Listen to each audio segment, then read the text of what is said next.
ॐ श्रुति स्मृति पुराणानाम् आलयं करुणालयं नमामि भगवत्पादं शङ्करं लोकशङ्करं शङ्करं शङ्कराचार्यं केशवं बादरायणं सूत्रभाष्यकृतौ वन्दे भगवन्तौ पुनः पुनः ईश्वरो गुरुरात्मेति मूर्तिभेदविभागिने व्योमवत् व्याप्तदेहाय दक्षिणामूर्तये नमः।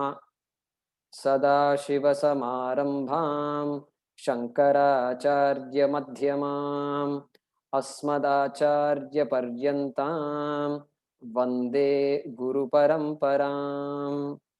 ॐ सहना भवतु सहनौ भुनक्तु सह वीर्यं करवावहै तेजस्विनावधीतमस्तु मा विद्विषावहै।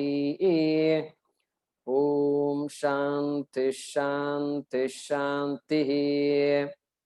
ॐ पार्थाय प्रतिबोधितां भगवता नारायणेन स्वयं व्यासेन ग्रथितां पुराणमुनिना मध्ये महाभारतम् अद्वैतामृतवर्षिणीं भगवतीम् अष्टादशाध्यायिनीम् अम्ब त्वामनुसन्दधामि भगवद्गीते भवद्वेषिणीम्। यं ब्रह्मा वरुणेन्द्ररुद्रमरुतः स्तुन्वन्ति दिव्यैस्तवैः वेदैः साङ्गपदक्रमोपनिषदैः गायन्ति यं सामगाः ध्यानावस्थिततद्गतेन मनसा पश्यन्ति यं योगिनः यस्यान्तं न विदुःसुरासुरगणाः देवाय तस्मै नमः देवाय तस्मै नमः।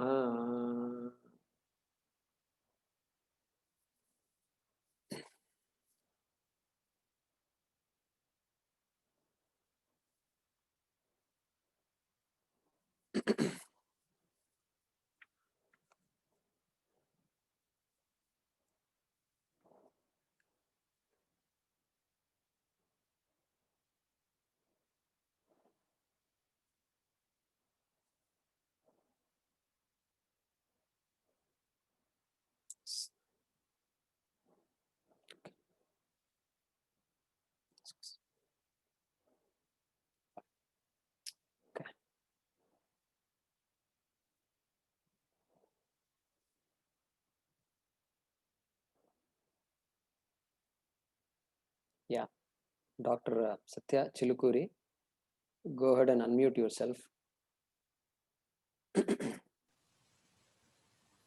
Let's chant from Shloka number 5, third chapter. Would you be kind enough to choose someone else, sir? Sure, sure. Okay. Thank you.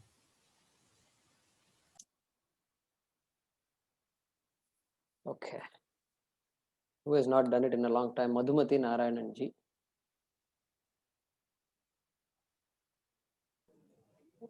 Yes, ji. Yeah. Okay. Number 5 onwards, okay? Yes, ji. Nahi kaschit kshanamapi Nahi kaschid kshanamapi jatu tishtatya karma krit jatu tishtatya karma krit karyate hyavashah karma karyate hyavashah karma sarvah prakriti jair gunaihi sarvah prakriti jairgunaihi कर्मेन्द्रियाणि संयम्य कर्मेन्द्रियाणि संयम्य य आस्ते मनसा स्मरन् ya aste manasa smaran Indriyarthan vimudhatma indriyana indriyarthan vimudhatma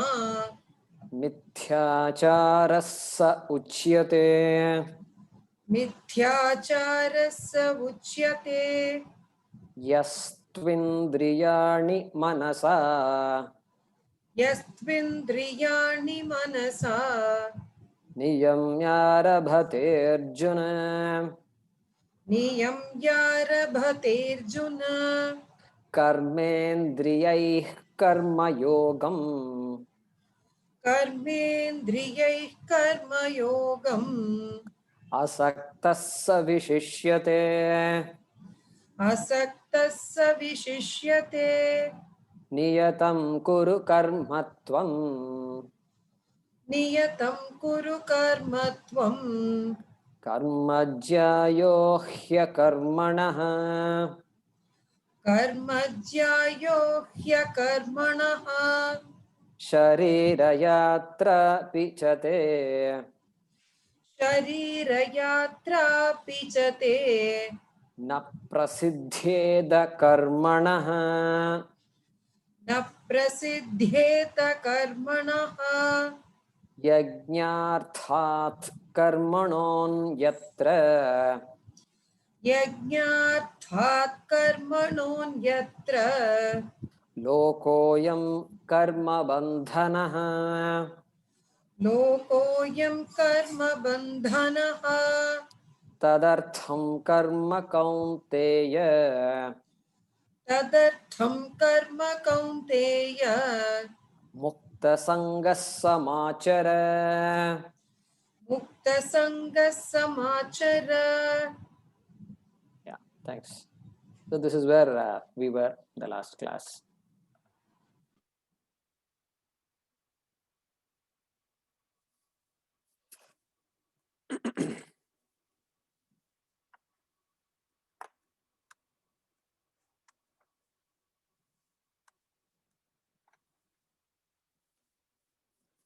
So if you recall, the last class we were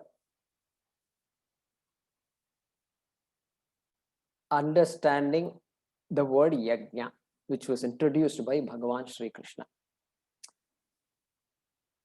So any activity done, the commonly understood meaning of the word yajna is a fire ritual, where a fire is, homa is done, and many things are offered into the fire. That is called a yajna. But then we saw that Krishna is broadening the definition of yajna to include every action. Any action that is done with Ishvara in mind, and the action considered as an offering to that Ishvara is called yajna. So we saw several examples. And so for example, japa. I do japa, and I look upon that japa as an offering to Ishvara, then it becomes japa yajna. So they will call it japa yajna. And asanam. Asanam is also yajna only. So I can look upon the asanam as my offering to the devata, the presiding deity of the asana. Then that asana becomes a yajna, not just some physical exercise. Even though physical activity is involved and all the toning of muscles, everything is involved, but that is Ishvara at work. So I convert that asana into a yajna. Beautiful, with just an attitude, change in attitude. Then pravachana, when a Swamiji comes to town and speaks for a week or 2 weeks or a few days, doesn't matter. And then what do we say? We say jnana yajna. Correct? You may have heard this word, jnana yajna. The jnana yajna, look at that. We don't simply say Swamiji is giving a speech. It's not a speech anymore, and it's more than a speech. And so jnana yajna. Then pranayama. prana yajna. So like this, we saw many examples. And what about me? I'm a mother. I'm taking care of my baby. I don't have time for all these yajnas, going to attend Swamiji's talks and all that. Not a problem. Matra yajna is happening. Taking care of the baby is a yajna. Over. There is no other demand for the mother. Going here, going there, etc. Not needed. No need to feel guilty at all, because yajna is happening. Every minute of the day, there is a yajna going on. Night time also, being awake, yajna. So this is the way to look at our actions. And yajnarthat. Krishna is saying that yajnarthat. So for the sake of yajna, that is how he's starting this shloka, yajnarthat. Okay. And then we can bring in this bhakti, because now Ishvara is there. And Karma Yoga, we already saw Ishvara. We brought in Ishvara. There is no Karma Yoga without Ishvara. Without Bhagavan, there is no Karma Yoga. And so here also that Ishvaratvam is very much there in all my activities, in everything that is happening in front of me. and so bhakti comes in. We talked last time about bhakti. And why don't you call it bhakti yoga? Well, you can call it bhakti yoga, because there is no karma, there is no bhakti without karma. There is no karma yoga without bhakti. So both are like hand in glove, so to speak. And so bhakti yoga and karma yoga are really one and the same. It depends on what you want to emphasize. If you want to emphasize that connection between me and my devata, my ishta devata, then we talk about bhakti yoga. But if you focus on your own actions on a daily basis, and my actions are all governed by the attitude of Ishwararpana Buddhi and Prasada Buddhi, if you bring in that, then we call the same thing as Karma Yoga. And so no Karma Yoga without Bhakti, no Bhakti Yoga without Karma. So we have to keep this in mind. Otherwise, we will look for all these different yogas, and then what is the best yoga for me? All these ideas will start coming. So we need to be careful that we don't get caught up in that. So Swamiji says that when he talks like this, he says that we hear about many yogas, but Krishna makes it clear here that there is karma, there is jnana yoga, exclusive pursuit of knowledge for one who can spend all day on this without, and that person can only be a sannyasi. Correct? Those days, at least during Shankara's time, Krishna's time, sannyasi. Person who wants to study the Shastram becomes a sannyasi. That's it. So everybody else falls in this category of a karma yogi. You do whatever you're doing, but change your attitude of doing. Therefore, you become a karma yogi. Correct? No change in what you do. Same thing. Doing your duties. Okay. So every activity becomes a yoga for us. So whether it is an asana or a pranayama or daily activities, cooking is a big yoga. So that is a time when you know those days, without offering the food to our into the puja room and doing a naivedyam, nobody has food. This having food is not possible without doing a puja. Okay.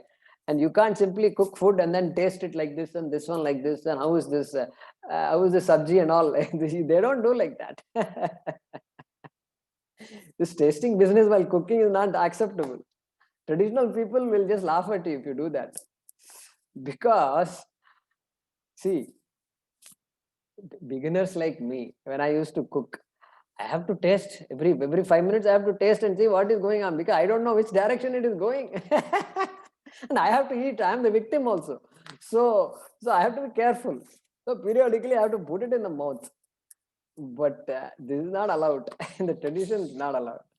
So yajna. So I look at that cooking, act of cooking as a yajna. I used to enjoy cooking. And even though I'm not a great cook and all that, but whatever little I used to do, I used to enjoy it and start, and without rushing through things, I used to do that. So one can consider that as a yajna also. Okay. So family. So family, there's so many things going on: husband, wife, children, daughter, and brothers, sisters. So many people are there. Even nuclear family also, there must be minimum 2 people. That is enough. Two people are enough to make the marriage into yoga, right? You don't need more than one more person. More than 2 people not needed to make life exciting, is it not? So we have to make an effort to convert that also into a yoga. Okay. So who is doing the action? What is the attitude behind the action? And what is the purpose of action? Those three will decide whether I am a karma yogi or not. Correct? So that's what makes the difference. Externally, there is no difference. You can't look at somebody and say he's a karma yogi because he's doing this. No, you can't say that, because karma yoga is in the head, not outside. Okay. So we need to keep that in mind. And so keeping Ishvara in mind, and that same karma yoga, here Krishna is introducing a word called yajna, because we all know what a yajna is, and we can connect to that word yajna and bring that yajna to our life. Okay. And so with that said, and so it requires this idea of bhakti and karma yoga, requires us to see Bhagavan in every phenomenon, in everything. Correct? Requires a lot. When a bird flies, you have to see this is the order. This is Ishvara at work. Ishvara at work. We need to be able to see all that. See more than meets the eye. Correct? Only then bhakti will work. Only then karma yoga will work. Only then there is karma yoga. And so when that happens, then I begin to recognize everything. Why am I here? Why are things happening to me? Good things happening to me, not so good things happening, and my parents, my children, and it's a lot of activity going on within a family, outside the family. So I was born in a given place, in a given family, at a given time. Why that family? All this is order. So when I begin to see that everything is in order, then this so-called chaos, chaos, chaos. So different ways to pronounce this. In India, they'll pronounce it differently. In England, they'll pronounce it differently. You go to America, in different pronunciation. So chaos. So for us, there is no chaos. Chaos for us is not opposite of order. Chaos for us is a type of order. Think about it. Chaos, I say it is chaos, I label it as chaos.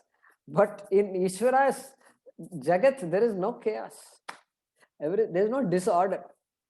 Disorder is not opposite of order for us. Order is Ishvara, and disorder is a type of order which makes me uncomfortable, which is unpleasant to deal with. That's all. But it's all part of the same order, same niyati, correct?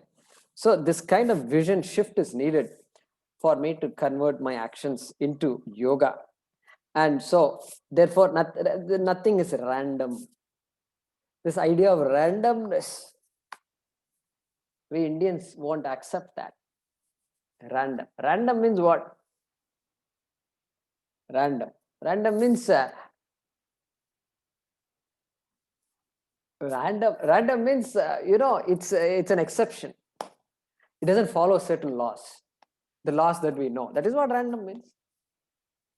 No, it's random means you don't understand how it is operating. That is what it really means. That is, and you call it random, and then you get away with it, and everybody says random, random, and then we are all in good company. Great, we found a nice, we can write a paper on it now. And you write a paper, publish it, and get some promotions. and then random. So random, we don't say anything is random. Not an atom moves without his will, like that we say. Even Einstein, there is a quotation, I think. God doesn't play dice. Something like that I've heard. Or the Lord does not play dice. Okay. Einstein's, I don't know if it is true or not. It's attributed to Einstein. But so there is that. So it looks like he believed in this order. And so that is how it is. Once we see that, then it becomes easy for us to convert our life into one of karma yoga, bhakti yoga. So once that is understood, then our entire life becomes meaningful. Our relationships become meaningful.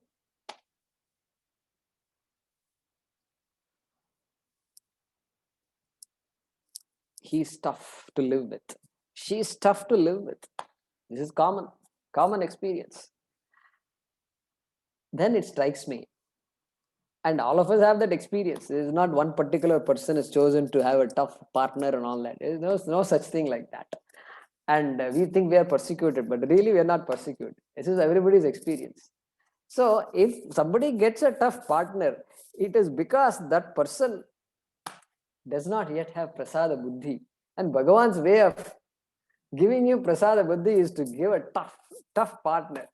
You thought life was easy. Now deal with this one person. Let us see, So prasada buddhi. Then immediately prasada buddhi will come after some time. It has to come. What else? So that's how things seem to work.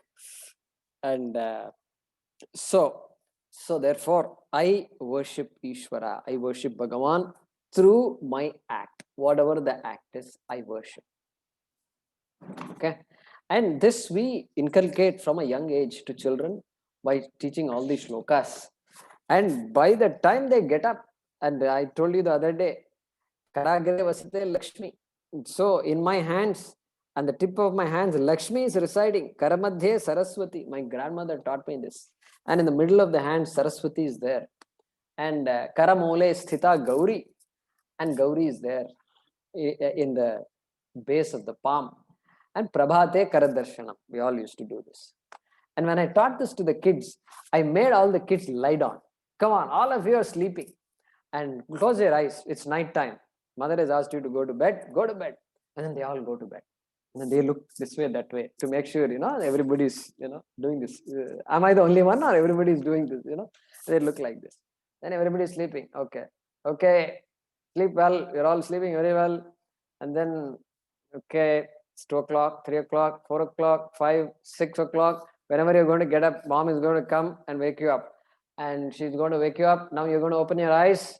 And then you're going to open your eyes. What are you going to do now? Everybody does. Karagre Vasate Lakshmi. So nice to see all that. And then what is the next sloka you're going to say? Samudra Vasane Devi Parvatastana Mandale Vishnuvatni Namastubhyam Padasparsham Kshamasmame.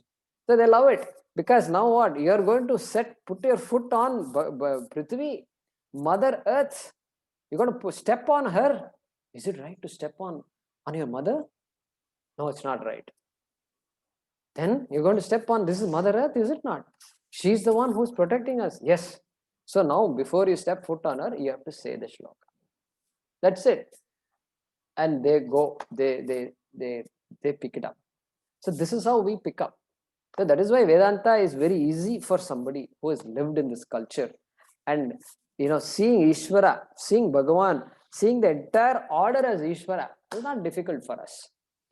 And so this is how we begin to look at ourselves and see ourselves in the big scheme of things. Okay, so now here there is a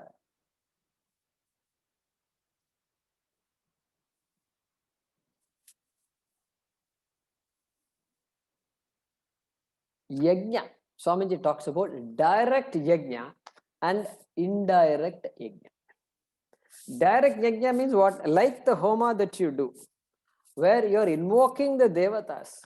You're calling out, hey Indra, I'm invoking you. Okay. Hey Pitrus, hey, all the ancestors, I'm invoking all of you. Please come. And so you're invoking, and then you're doing a homa. That is called a yajna. That's called a direct yajna, because you are calling out. You're conversing with the devata. And then what about the karma yoga, my day-to-day living? Well, I may not be calling out the devatas, but I see order. I see Ishvara in everything I do. The milk has boiled and then it has spilled all over. What can I do now? Today it happened, and this heater, what do you call that? Induction heater. This induction heater, especially the older models, they are not that fine-tuned, and they just either it is too high or it doesn't. And I try to act a little smart, and that's it. This milk would not stop. Came down. Now what can I do? Ishvara at work. I just had to. I smiled at myself and the whole thing. And then, so this is how it works. You begin to see Ishvara, then life becomes different, completely different. You're not frustrated.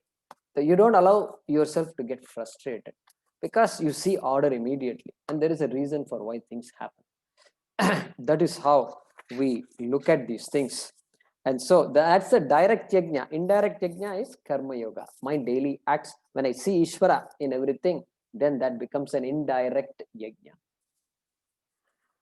Now, we also saw that when you do asanas, if you know who the devata is of the asanas, you can invoke the devata. Now, those of you who are doing asanas can do it a little differently. Find out the devata. Find out the mantra that goes along with that asana. Then the asana becomes even more meaningful to you. And it really becomes not simply hatha yoga. It becomes karma yoga. And so this next few verses, Krishna is going to talk about, is kind of highlighting bhakti through yajna. And so when we begin to look at life like this, the whole world like this, the whole universe like this, then this is basically this ecology. In modern narratives, they talk about the ecology. They talk about holistic. They talk about holism. They use all these words. When I was in the company also, I used to say, this is a holistic vision. We need to do this and do that. And sometimes these people don't like that, because holistic means you got to include a lot of things, and you got to build, develop solutions, keeping everybody in mind, which takes time. And so these impatient managers will not allow these things. And they said, holistic stuff we can do for later. Now let's pick up the low-lying fruit. They want low-lying fruit, This is all language they use in companies, my God. And low-lying fruit. And we never thought of low-lying fruit. And suddenly somebody said low-lying fruit. So, holistic vision, HOLISTIC. This is our holistic vision. For us, that is WHOLISTIC, holistic. Or it can be HOLYSTIC, holistic. Correct? Look at the way we look at things. And so that is our vision here. That ecology, they talk about this marine ecology, aquatic ecology, terrestrial ecology, the atmospheric ecology. Everything is all connected. After all this pollution and this and that, and people are beginning to wonder. And so this word ecology seems to be in vogue now, hole in the ozone layer and so on and so forth. So for us, all these things are connected. Astronomical ecology. So our daily lives are governed by the positions of the planets and moon and things like that. So for us, we were very well connected with the celestial bodies, and And so we have recognized very well, our rishis have recognized that anything I do can disturb that cosmic order. Look at that. Now, cosmic order. Every order included in this cosmic order. I can disturb the cosmic order. Like when I throw there is water, still water. Still water. Not Oklahoma, still water in a pond or a river. I mean, not river, but pond or a lake. You throw a stone there.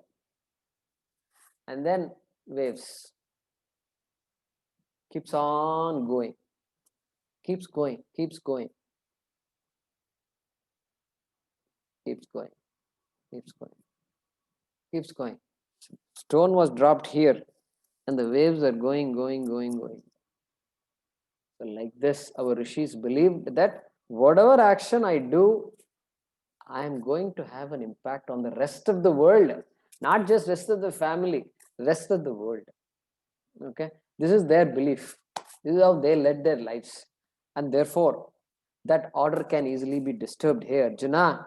And here Krishna is talking about the order of dharma, not necessarily this aquatic order and celestial order and this atmospheric order, etc., which is also there, the ecology. But the ecology of dharma is what Krishna is focused on. And so we talked about how that duty must govern our action, not likes and dislikes. And so order is there, and minute that order is disturbed, dharma is there, adharma. Dharma, adharma. So for us, we focus back on dharma. So if my actions is going to pollute the environment, then I must question that. I must question that action. Is this what I should be doing? So that's a challenge we all have. Humanity has that challenge. Pollution of waters, pollution of air, pollution. The other day I saw this video on space debris. Space debris. So all these satellites, people are constantly sending satellites. And now this video was very well done, and they talked about different distances, so many thousands, so many 100 kilometers and 1,000 kilometers, and then 50 kilometers, like this, so much debris and this, you look at it, it looks dangerous actually. And one of the scientists said it's going to become a real problem, and the problem has to be solved. Otherwise, the satellites that you send, one little particle hits it, then it's going to be a big collision. And so there is space debris. So wherever you go, this kind of debris is always there. We create a lot of mess in the wake of our activities. And I used to observe this in the US. I used to see this gas stations, means petrol bunks, and suddenly you will find they will close the petrol bunk, gas station, and it's just some concrete stuff. And after a few weeks and months, it's just things are hanging, it's all broken, and it's not even nice to look at it. And I used to wonder, why are there no laws that says if you are going to leave this place, you got to clean up. You got to clean up before you leave. And I used to be kind of surprised. How come in America you can find these laws? It's a place where people keep everything in a very clean manner. So this leaving things off and not cleaning after one leaves is just not good. And so that disturbance of order, hey Arjuna, and dharma also. If you don't do your dharma, you're going to disturb the order. This ecology is going to get disturbed. And so karma yoga is important. So you see this order, and your appreciation of the order is not going to be limited to something small. You have to see the entire order. Ishvara is everywhere, and you may not know how the planets operate, how the celestial bodies move, but it is enough if you understand that everything is in order and everything is happening, and anything can get disturbed anytime. Solar system, any planet, all planets are revolving. We don't know what's going to do what's going to happen, and any planet can take off, or it can come close to the sun. We don't know, and we think it's just going to go on like this constantly. And so all that is order, and it's our responsibility. Krishna is going to talk shortly. He's going to talk about that cosmic order some more. We will see that. It will be very beautiful. And so Swamiji says karma yoga is not an ordinary thing, because it requires so much appreciation. It is not some kind of a Sunday talk. He uses this phrase, Sunday talk. And it's not something like you love God, God loves you, not that kind of talk. God loves you and all that. We don't need all that here. And why should God not love me? That question should come. And so it's pure appreciation of realities. And that reality is Ishvara. And therefore, bhakti, karma yoga, it's not a joke. It requires, one has to be alert in our life, in our daily life. Okay. Now, Arjuna understood the fact that action binds. Karma binds a person. Why karma binds a person? Karma is the cause for bondage? Or is it? Okay. So,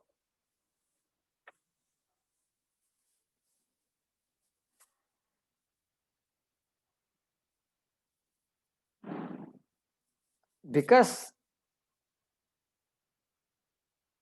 I am limited, I am a limited person. I am insecure, and I cannot stand being insecure. I cannot stand being decimated. I cannot stand being inadequate. And so, but I'm given the strength, the capacity. It's called free will. And so I use my free will to make myself more secure, to make myself more acceptable to me. Constantly I'm doing it. And this is going to keep on continuing. And the reason it's going to continue is because there is never a time when I'm ever going to be secure. Because my security is centered on me, and I think I'm the body. I'm as good as the body. And how good can the body be? Huh? How good can the mind be? President of America. I became the president of America. Okay, now what? 4 years later, I have to give up my presidency. We are seeing the spectacle right now, and there is a person who is unable to give up the presidency, and he is shooting all these lawsuits at the High Court and Supreme Court. It's all flying left and right, and we don't know, Americans don't know who is their president, who is going to be their president. And so there is so much, and even the president can be so insecure, and my nose doesn't look properly, and I have to get groomed this way, that way. It's a very big thing, and they have to have a presence when they go out. And this is the idea the human being has about themselves. So when I consider myself to be limited, regardless of my position, and the most exalted position on this face of earth, prime minister or head of a country and head of America, means it's a big thing. And still, person is the same old insecure person. Okay. Therefore, this cycle continues. Because I can never become secure. Not possible. I can never be acceptable to myself. Can I ever say I am acceptable to myself? It's not possible. Therefore, karma binds. Karma binds. Because I cannot keep quiet also. I can't simply be happy being unhappy. It's not possible. I cannot. Be happy because you are always insecure, you can never improve. You can't say that also. Therefore, I have to keep on doing. Therefore, karma just reinforces the insecurity that I have. Look at that. Look at the way our rishis are thinking. Karma, my action only confirms my inadequacy. Okay, only confirms. So we are not talking about doing things to, lead a life. That is okay. To lead a simple life it's actually quite simple. But I am not good enough. This idea is there in the head. That is a problem. Whatever I possess, not good enough. This is the problem. And so this is constant, and therefore action binds the person. In fact, Swamiji will say, action does not cause this bondage. Action perpetuates the bondage. Because ignorance is there. Ignorance of my real nature is always there. And that is the cause of all this samsara. And action goes along with it. Ignorance, desire, action, expectation and result. And then again, ignorance, desire, action, result. This cycle is constant. Correct? So we've seen that. And so here, look at that. Look at the shloka. Look at the shloka here. What does it say? Yajnarthat karmanon yatra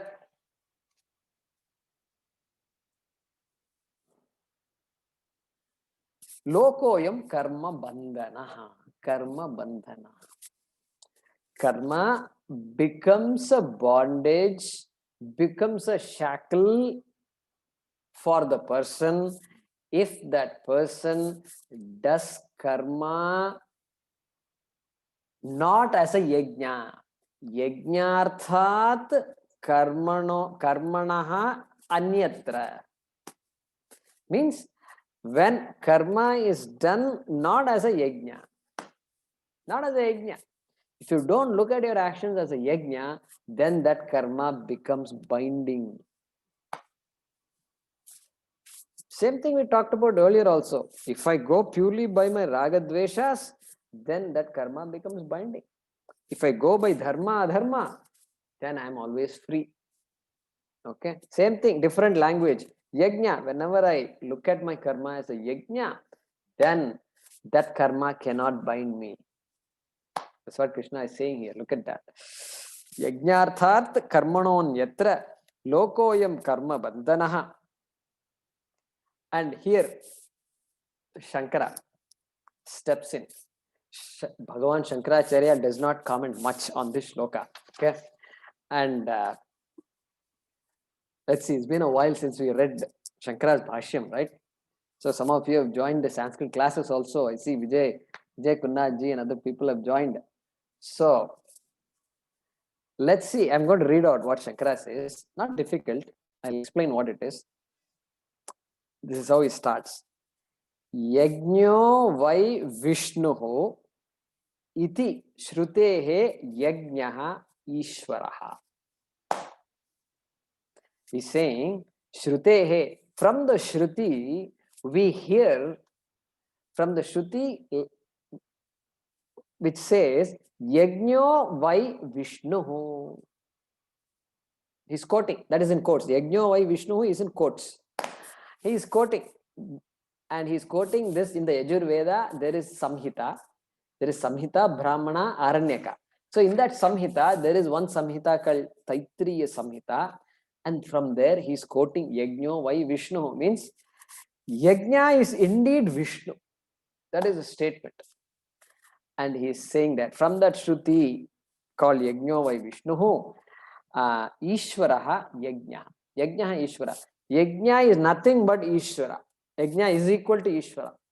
So here in this shloka, that Yajna, the word Yajna can be taken as Ishvara, Vishnu, Narayana. That is what Shankara is saying. Okay. He's saying that.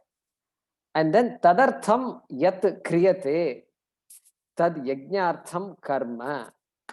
So tad yajnartham karmanaha anyatra. Tadartham yat kriyate. Tadartham means Narayanartham, Vishnuartham, Ishwarartham, for the sake of Ishvara. Okay. Tadartham yat kriyate, if the action is done in that manner, tasmad, then karma, then what follows is karmanaha anyatra, anyena karmana. If karma is done without that attitude, okay, without that attitude, then what? Lokaha ayam, right? First line, lokaha ayam. Lokoyam means what? Lokaha ayam. And then adhikritaha karma krit karma bandhanaha.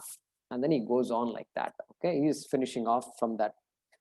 He's saying that And what does it say in Hindi here? Lokaha means what? Karma karne wala adhikari. Karma karne wala adhikari. Kya hota hai? What is this? One who is qualified to do karma. What is this? Hey, everybody is qualified to do action. What is this? What is this idea of one who is qualified to do action? That doesn't make. Therefore, he says, Manushya Samudaya. That means all human beings, Siddhartha.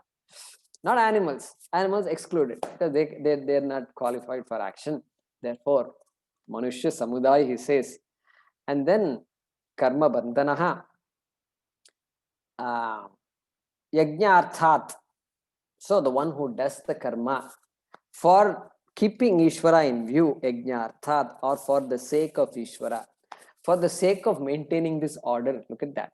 Sake of Ishvara means Ishvara is not another wanting person. Then you can say, oh, Ishvara wants all this from me. Every time he wants me to look at Vishnu everywhere and he wants me to worship him. Hey, he doesn't want you to worship him. Everything that is here is Ishvara. There is no question of Ishvara wanting anything from me. Not possible.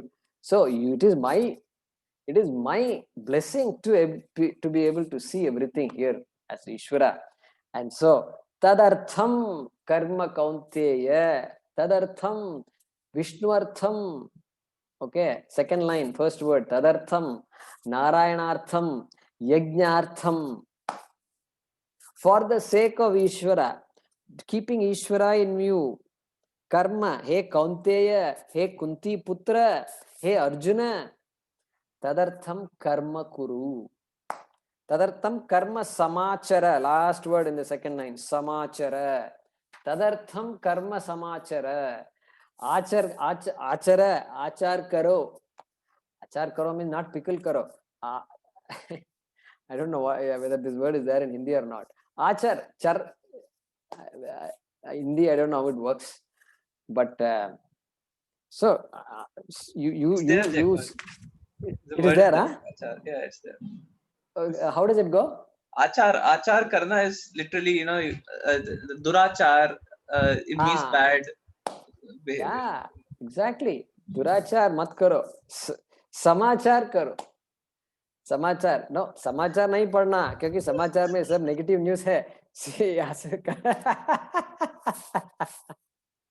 so सम्यक आचर, do well, do it completely, you give your best and you see Ishvara, it has to be well. Therefore, hey Kaunteya, tadartham karma samachara.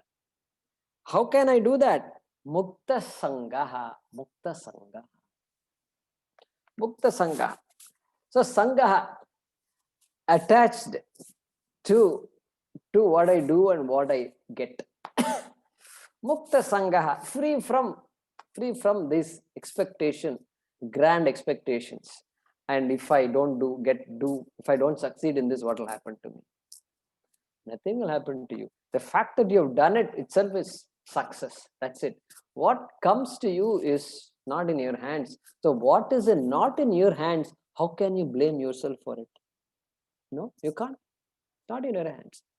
You can say, I could have done better. That you can say. Next time when I do it, I'll do better. That I can say. That is up to me and I must do it. That I can say. But what is not in your hands, you cannot fret over it, fume over it. Therefore, Mukta Sangaha, San, being one who is free from the shackles of Ragadveshas and shackles of this Karma Pala, do what is to be done. Samachara, karma, correct? So nice shift from Ragadvesha based actions to which makes me, which only perpetuates my bondage. Okay, and then shifting towards dharma, adharma. No, now I understand dharma is important, and so dharma becomes important. So punya papa. So dharma, adharma, if I lead a life based on that, then punya papa, it becomes more important for me and I get punya. But Shankara will say that also is a golden shackle. Well, you better do your dharma, dot the i's and cross the t's. It's important.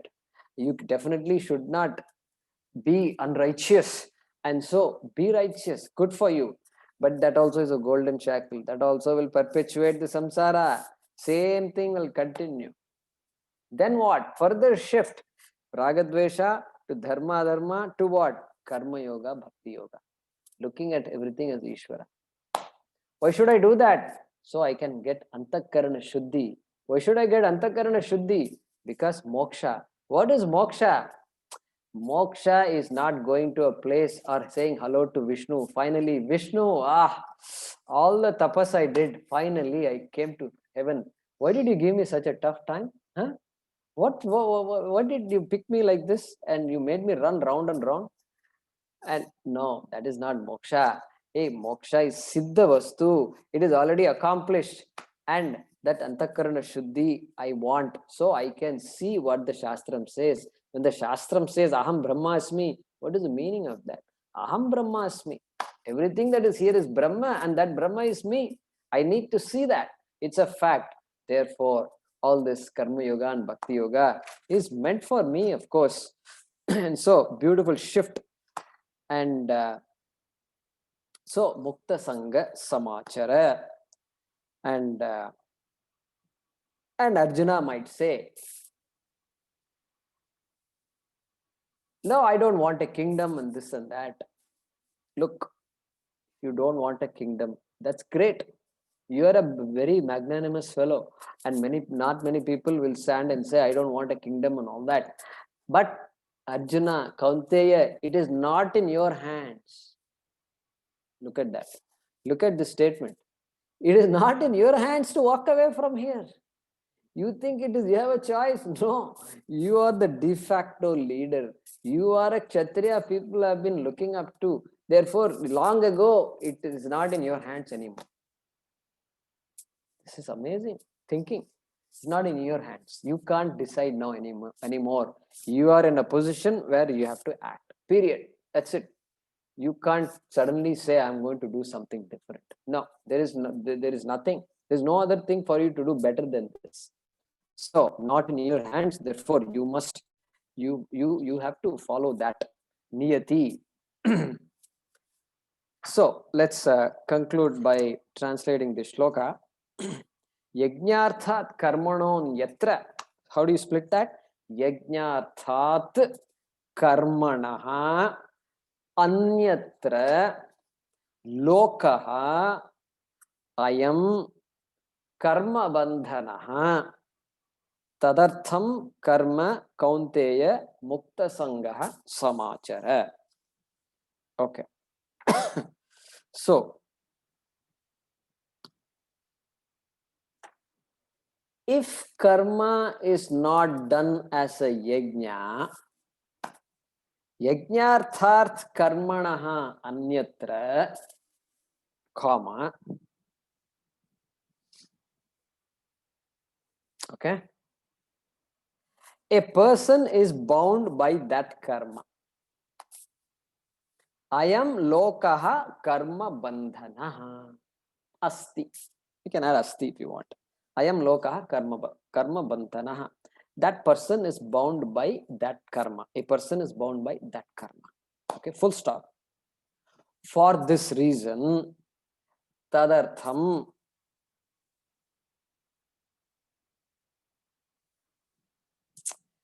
hey Kaunteya, hey Arjuna, comma, being one who is free from attachment, mukta sangaha, being one who is free from attachment, comma, perform action for the sake of that yajna. Perform action for the sake of that yajna.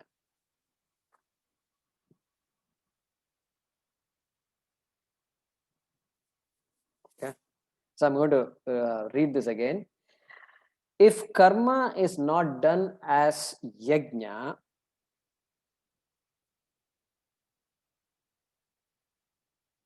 a person is bound by that karma. Full stop. for this reason, which you can put in parenthesis because there is no Sanskrit word here for that. For this reason or because of that, comma, He Kaunteya, being one free from attachment, comma, perform action for the sake of that, within brackets, yajna. Perform action for the sake of that yajna.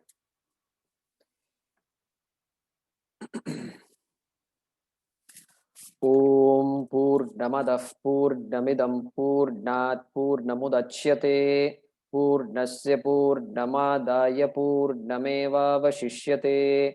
Om Shanti Shanti Shanti. Harihi Om Shri Gurubhyo Namaha. Harihi Om.